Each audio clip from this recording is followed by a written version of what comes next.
Hasta este punto tenemos solamente los diálogos escritos, pero todavía no le hemos dado un formato a esta historia. Lo que seguirá será buscarle ese formato y completar los huecos que pueda llegar a tener. Yo lo primero que voy a hacer es pensar esta historia como una obra de teatro. Será una obra de teatro breve. En realidad no necesito muchas más escenas de las que ya tengo, y para descubrir qué transiciones o qué momentos me faltan, lo que yo puedo hacer es diseñar una escaleta. En esta escaleta lo que hice fue señalar qué diálogo está contenido en cada escena. Puse el lugar en donde ocurre, el momento del día. También señalé lo que pasa en la escena y los agregados que yo necesito para que la historia se cuente completa y para que también pueda dar paso de una escena a otra sin que sintamos que nos faltó algo por contar. Lo primero que hice para diseñar esta escaleta fue acomodar los diálogos de manera cronológica.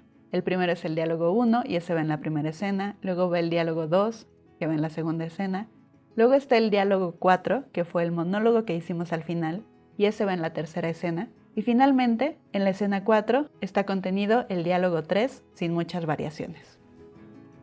Para enseñarte cómo le di formato a esta historia, me voy a concentrar en el diálogo 4, el que es el monólogo. Aquí en la escena 3 ya tenemos marcado que contiene el diálogo 4, ocurre en la terraza del hostal el domingo por la noche e intervienen los 3 personajes. Y en esta sección de qué es lo que ocurre en la escena es donde voy a agregar varias cosas. Como sabes, este diálogo solamente está compuesto por un monólogo, pero yo necesito crear toda la escena y toda la situación para que ese monólogo sea dicho. Entonces puedo agregar una serie de temas entre Gabriela y Brenda principalmente, para que nos hablen de su relación como hermanas, de su madre, que Brenda cuente cómo llegó al hostal y que ese encadenamiento de temas nos lleve a que Brenda cuestione el amor de Gabriela por Salvador. Y entonces sí, tendremos las condiciones para que Gabriela diga su monólogo. Esta tercera escena es la que más creció. De repente descubrí que no había contado mucho sobre la relación de hermanas entre Brenda y Gabriela, y era un tema que también quería desarrollar un poco, y también quería contar algo sobre cómo es la vida de Brenda en el hostal. Aquí vemos la escena 3 y todos estos diálogos son agregados. Estos son momentos que yo no tenía en mis diálogos originales y que agregué para completar esos huecos de información que tuve al final, también para darle pie a Gabriela y su monólogo. Esto que está en amarillo es el monólogo de Gabriela, tal cual lo escribí en el diálogo número 4.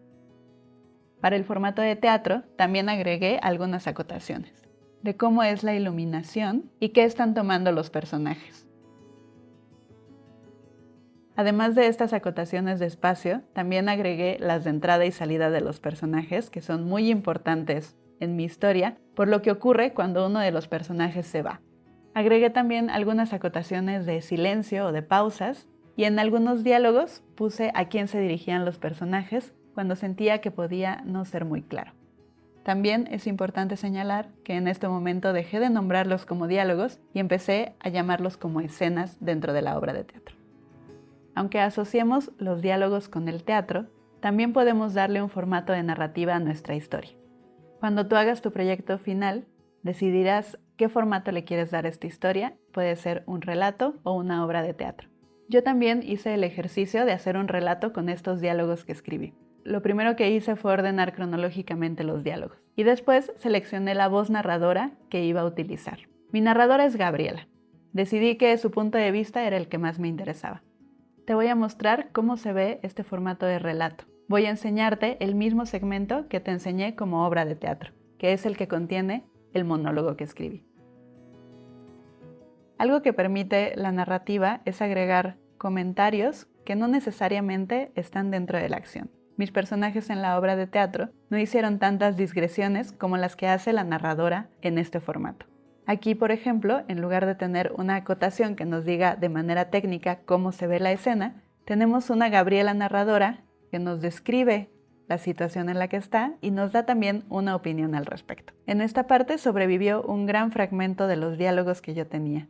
Pero algo que noté al momento de escribir esta historia narrativa es que tenía que hacer cortes constantes para que interviniera la Gabriela narradora, como en esta parte o en esta de acá. Y finalmente, esto que te marqué en amarillo es el monólogo que escribí al principio. Al igual que en algunos casos en los que interrumpía los diálogos para meter una narración, aquí acorté un poco la longitud del monólogo porque sentí que el formato de la narrativa no soportaba tanto. Como verás, en el caso de la narrativa usé guiones para señalar el inicio de los diálogos. En el teatro usé la anotación con el nombre del personaje y después su parlamento. Puedes usar una tipografía diferente para cada personaje o también un color. Otra opción, que es una que a mí me gusta mucho y que he usado en varias obras de teatro, es justificar a un personaje a la izquierda y al otro a la derecha. Esto evidentemente solo funcionará cuando tengas dos voces involucradas en la historia. O también es posible que hagas un cuadro. Si se te ocurre alguna otra manera de señalar los diálogos, lo importante es que sea muy claro quién está hablando y que no se pierda el hilo de tu historia. Estamos llegando al final de este curso. Espero que para este momento puedas ver en los diálogos a unos aliados muy importantes para contar tus historias. Recuerda que una gran ventaja que tienen es que nos sitúan en un tiempo y un espacio sin tener que explicar mucho más.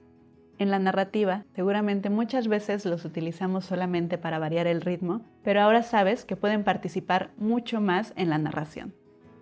Hace un tiempo estaba viendo una entrevista que le hicieron a una actriz que se llama Paulina Treviño y le preguntaban qué era la actuación. Paulina contestó que era crear un universo que se comunique solo. Cuando yo escuché a Paulina decir eso, pensé que la dramaturgia también era crear un universo que se comunica solo. Y también pueden serlo los diálogos en general, independientemente de si están en una obra de teatro, en una novela o en un cuento. Antes de terminar, te voy a dejar una última lección donde hablaremos un poco más del proyecto final.